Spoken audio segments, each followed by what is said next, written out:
What's up, guys? This is Ticker Feed. Welcome to the channel. I really do appreciate you tuning in. So today what we're going to be talking about is EVGO and how they're going to be going public, and if this stock is worth a buy before the merger. So welcome to the family. I really do appreciate it. And as always, I always throw out a meme out there. So it says, when you are a parent, but trading is life.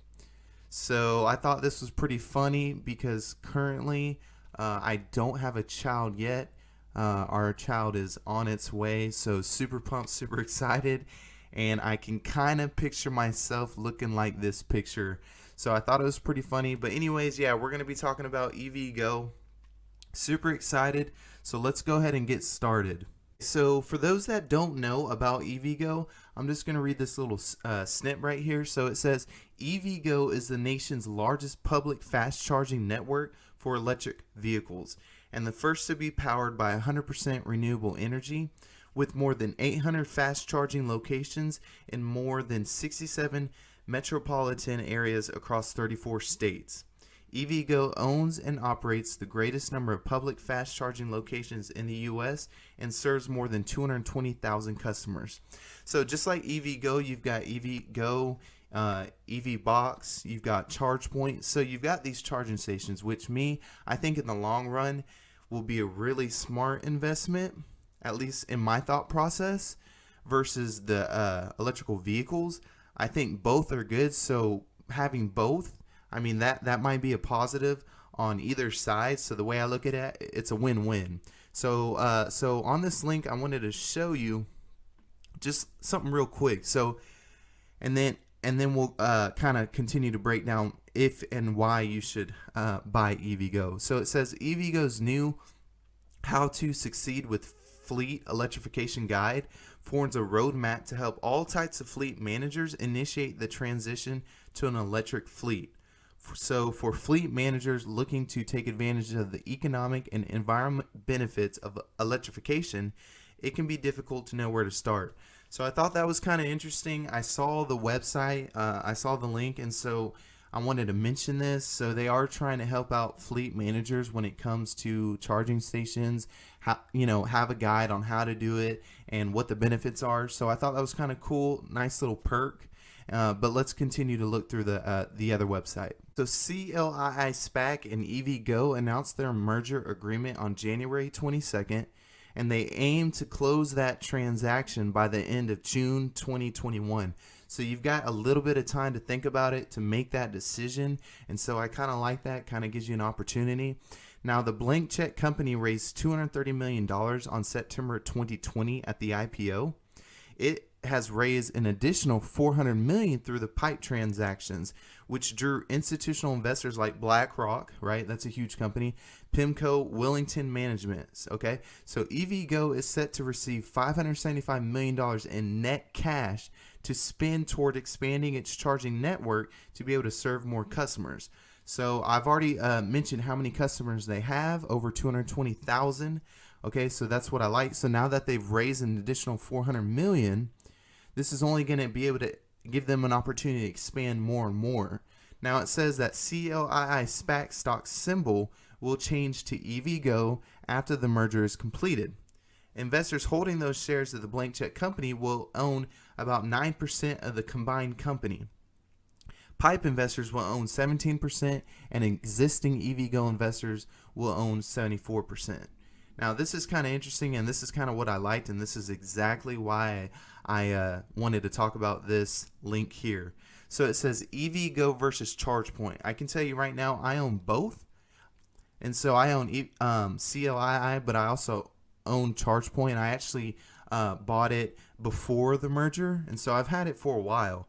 So this is going to be interesting to see what this has to say. So it says ChargePoint, EVGO's major competitor. Okay, the others are Blink Charging, BLNK, and Beam Global. Okay, so that's going to be BEEM. So ChargePoint also went public through a SPAC deal. Its post-merger stock started trading on March 1st and fell by more than 7% on its first trading day.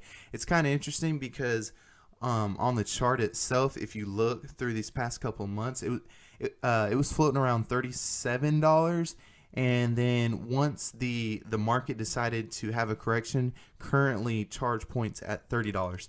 Now, while the EVGO SPAC deal valued the combined entity at $2.6 billion, the ChargePoint SPAC deal valued the combined entity at $2.4 billion. Also, while EVGO will receive $575 million in cash, ChargePoint received $683 million in cash. So EVGO intends to use its cash to invest expanding its charging infrastructure. Meanwhile, ChargePoint will use its cash to repay debt in addition to funding growth. So that's kind of interesting, right? You got one side who wants to invest in expanding its charging infrastructure, right? So they want more charging stations. And then you've got ChargePoint, for example, who will use its cash to repay debt in addition to that funding growth. So I kind of find that interesting. So I think that's because ChargePoint has more charging stations versus EVGO. And so EVGO's charging stations are faster, but ChargePoint itself actually has more charging stations. So it's kind of interesting. So you can go either way on that, right? Now, EVGO has set up more than 800 chargers across 34 states. And like I was saying in the last link, 220,000 customers. ChargePoint has 4,000 corporate customers. Both companies plan to expand their charging network to better capitalize on the growth market opportunity as drivers adopt electric vehicles. So here's the outlook for EV charging stocks. So as more electric cars come to market and drivers seek convenient ways to top up on the go, the demand for public EV charging will continue to rise, right? Which that's going to be common sense. So I just kind of wanted to use that as an example for EVGO versus ChargePoint and kind of bring up the difference so you can kind of see, what is one company doing versus the other. And then, so now that you've kind of know that and you kind of know the difference, I just want to go ahead and just look at the chart itself and just talk about that for a second, and then I'll be able to wrap up this video. So you're looking at CLII, and so I just want to look at today. So what's the most current? So it opened up at, it looks like 1308, right? And it's dropped at the closing at 1178, and it's kind of about even out. So it's at $12 right now. Personally, for me, if you kind of look in the past, right, it was floating around $21 6 months ago. I mean, its high was $22, right?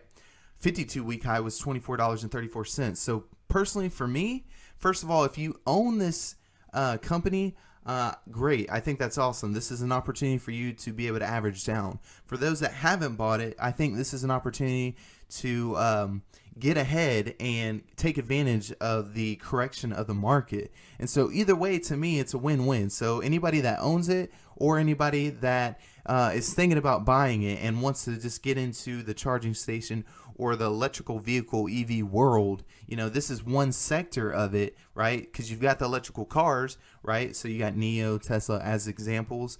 But now you've got these charging stations, right? So the more the EV grows, the more the charging stations are going to grow. So for me, when I look at this, I'm like, it's a win-win. So either what side you're on, I feel like you're going to win. So with that being said, guys, again, I really do appreciate you taking the time to listen to this video.